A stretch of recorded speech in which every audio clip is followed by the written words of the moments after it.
Hello, everybody, and welcome back to this week's episode of Related to Real Estate. It is the second full week of May, and we are here. We're going to be doing things a little bit different this time, but to start off, we're going to start with a little bit of talk on the market.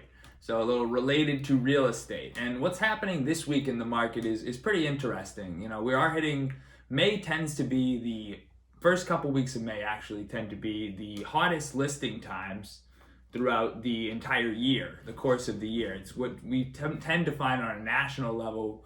We see the most listings right now. Right. And so it's curious, it's Wednesday when we're filming this, and typically the listings in our market will come on the market on Thursdays or Fridays with showings starting the weekend. That's just the typical cycle. And the numbers today, right before we ran the numbers today, right before we came on here, and for new listings this week, we had 124 new listings come on the market. And remember, it's Wednesday, so it's early, you know, so that's a big crop, and that's great. And what left the market last week, or what the absorption was 148 went under contract. So, you know, that's what happened in the last 7 days. 148 of those listings that came on 7 days ago went under contract as well. So what we're seeing is almost a good 1-to-1 in and out ratio, which is one of the first times, you know, obviously we're not quite there, and it's still way too low in terms of what is actually available in terms of supply on the market. But we're seeing a little bit of signs of hope in the spring market is fully upon us, and that, you know, we're going to start seeing a little bit more of an equation of buyer and seller demand, which is awesome. Still leaving us with probably 30 days supply, but one of the things that, or less, and one of the things that is coming out of this market, one characteristic that we begin to see is actually and panic. I use the word panic, and we see listing agents or sellers agents panicking, panicking if their homes listed do not have offers within 24, 48, 72 hours.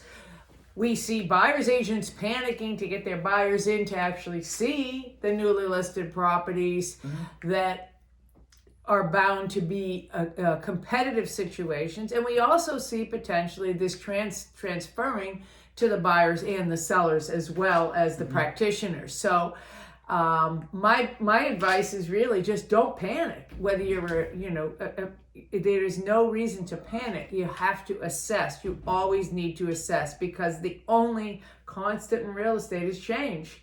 So keep reassessing on a daily basis. So we thought we would bring some benefit to you by sharing that data, which is just 1 week snapshot. And that's, that's looking at, when she says assessing, I think we mean, looking at your own marketing. If your house is on the market, every day that you're on the market, we're watching to see what the showing activity is, what people are saying about your house. And we want to make sure that if we're not presenting it in what is the best light, how we can make sure to blast that message out there to present it in what is going to be the best light that will attract the best buyer for your home. And that's kind of, Sure. Yep. That's one of the areas to reassess.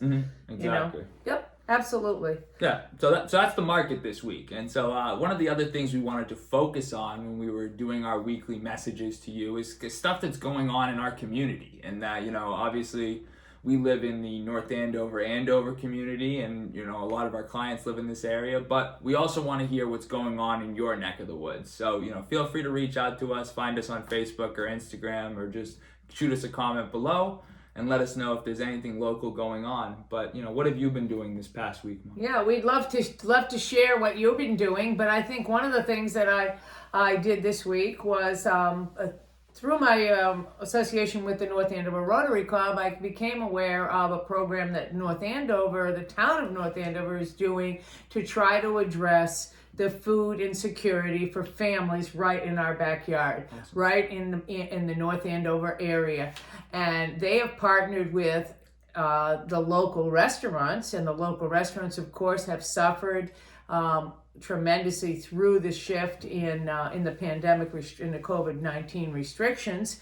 And so together, then they've also brought on our local Andover, North Andover YMCA, and they've partnered with us and the volunteers at the Rotary Club, and we are actually the town is funding and paying the restaurants locally who have stepped into the program to provide actually cooked meals on a daily basis, Monday through Friday. And then we are inviting anybody who is food insecure, needs a good hot meal, 1 day, 2 day, 3 days, 4 days a week, to come anonymously to the Y. And yesterday I spent an hour just greeting people and coming on behalf of their families, some with children under 18 and some just adults, for hot meals. And yesterday the Jade restaurant supplied the meals. Really, I'm talking about full meals. You know, these are not bag lunches. So that's just something that I think is people should know about. So if you know someone that and you can get involved with that. Is there a way to volunteer? Yeah, there is. Yep. Awesome. Yeah, we'll link that below in the comment section, or and we'll get that off to you. It's an 8-week program, and they are looking to try to refund it at the end of 8 weeks, or really for some feedback about where the money will come from and how it will evolve. There's also a conversation going on as a result for personal care products, the need for that as well. And we feel like this distribution channel might be a good place to do that as well. So that's it on the volunteer front and what's happening in our community. Yeah, awesome. That's what you did this week. I know one of the things that I'm looking forward to this week is we have our annual Keller Williams Day of Service, which we call Red Day.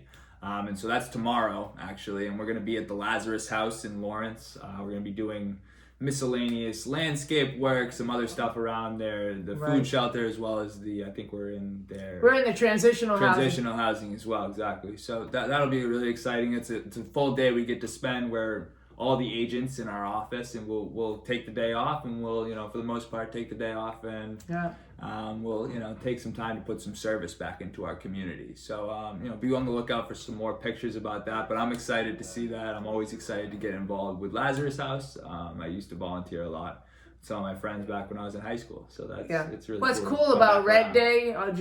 This is the Keller Williams International Company. Shuts the entire company, all offices all over the world for Keller Williams closed tomorrow for a day of service. So it's really sort of powerful to think that agents will be putting on their whatever appropriate work clothes. Our gloves and rakes will be out tomorrow.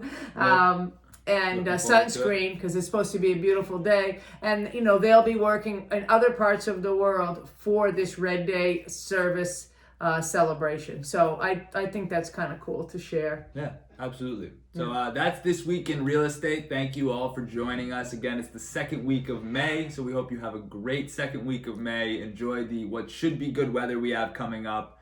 And if you have any questions or we can help in any way, don't hesitate to reach out. Okay, guys. Bye, everybody. Bye-bye.